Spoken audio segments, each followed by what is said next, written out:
A single sting from Vespa mandarinia injects a 1/4 milligram of neurotoxic venom. A defensive swarm mobilizes 30 to 70 hornets in seconds. Across rural China, people are paid to handle exactly that, not to exterminate colonies, but to farm them as high-margin biological inventory.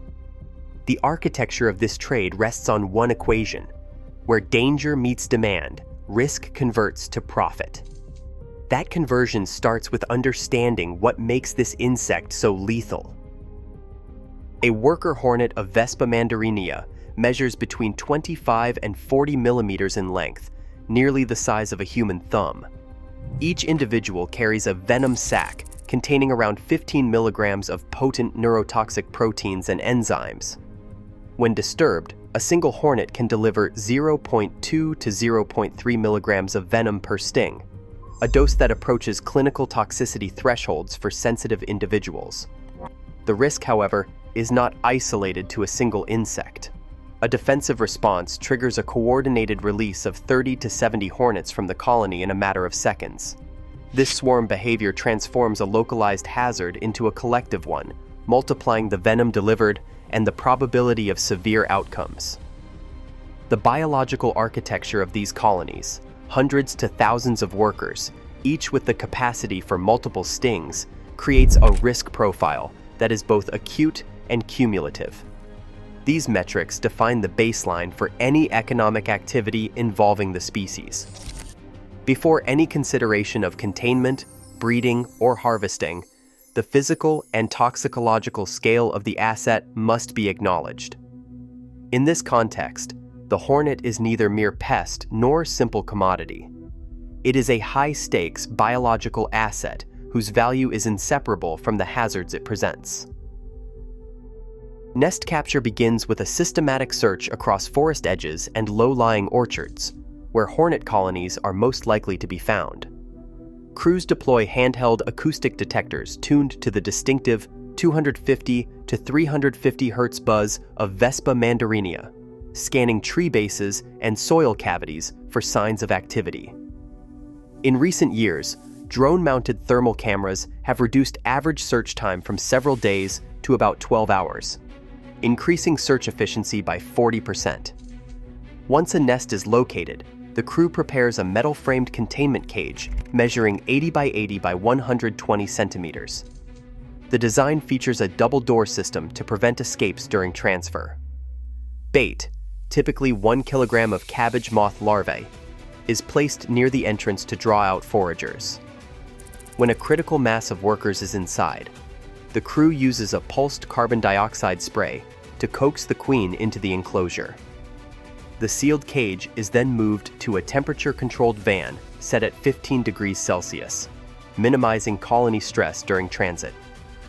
This workflow, managed by a 4-person team, maintains an average queen survival rate of 85%.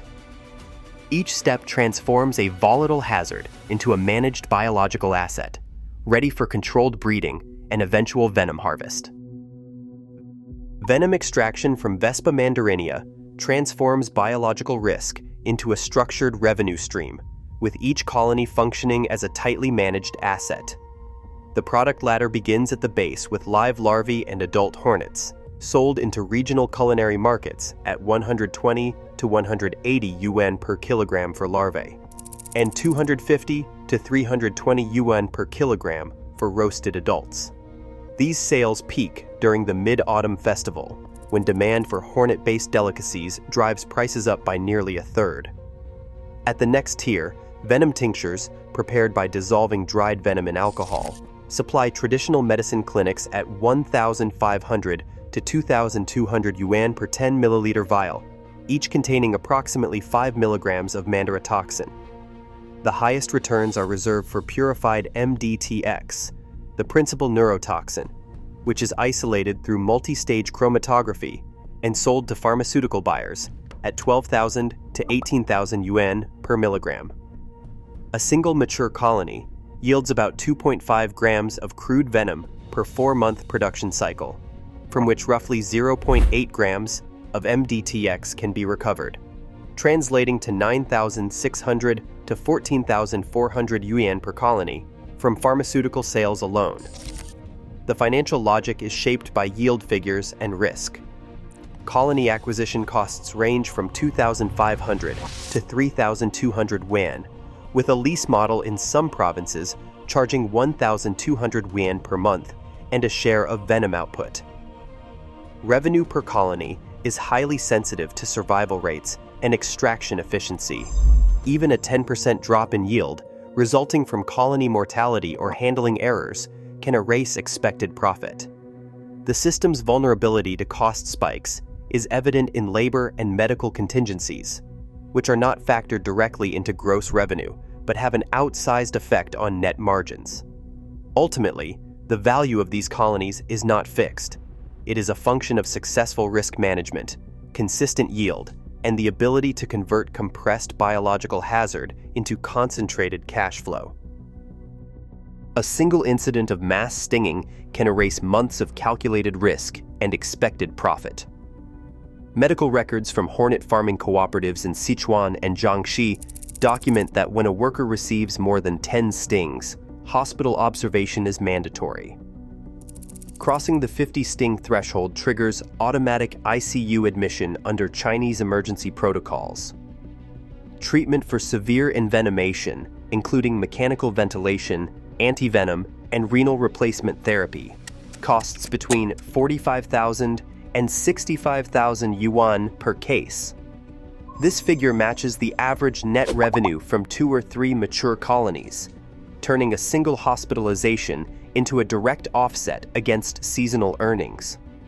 The economic impact extends beyond the hospital bill. A typical ICU patient loses 23 workdays during recovery, a period in which labor is not only absent, but must be replaced at additional cost. For small cooperatives, the loss of a skilled handler during peak harvest season can disrupt the entire production schedule. In interviews, cooperative leaders describe how one severe injury can force the sale of future venom yields or require emergency loans to cover medical outlays. The risk is not theoretical. In 2021, a 6-person team in Jiangxi lost 2 workers for over a month following a sting cluster, resulting in a 40% drop in that quarter's venom output. Insurance can absorb part of the blow, but deductibles and coverage gaps remain. The structure of the trade means that the cost of failure is not distributed. It is concentrated, immediate, and often catastrophic for household finances. This calculus drives the willingness to invest in upgraded protective suits and on-site first aid, even when margins are thin. The economics of hornet farming are shaped as much by the cost of a single mistake as by the value of a successful harvest. Formal entry into the hornet trade begins with a structured curriculum. Prospective handlers complete a 36-hour certification course covering hornet biology, venom handling, protective equipment protocols, and emergency medical response. Instruction is delivered by senior practitioners, many of whom have documented procedures in annual operating manuals. The curriculum does not dwell on the dangers in abstract terms. Instead, it emphasizes practical routines, inspection of suit seams, the correct donning sequence, and rapid deployment of antivenom kits. After certification, workers enter an apprenticeship period lasting 3 to 6 months. During this time, new handlers shadow experienced team members through the full production cycle: nest capture, colony transfer, venom extraction, and post-harvest maintenance.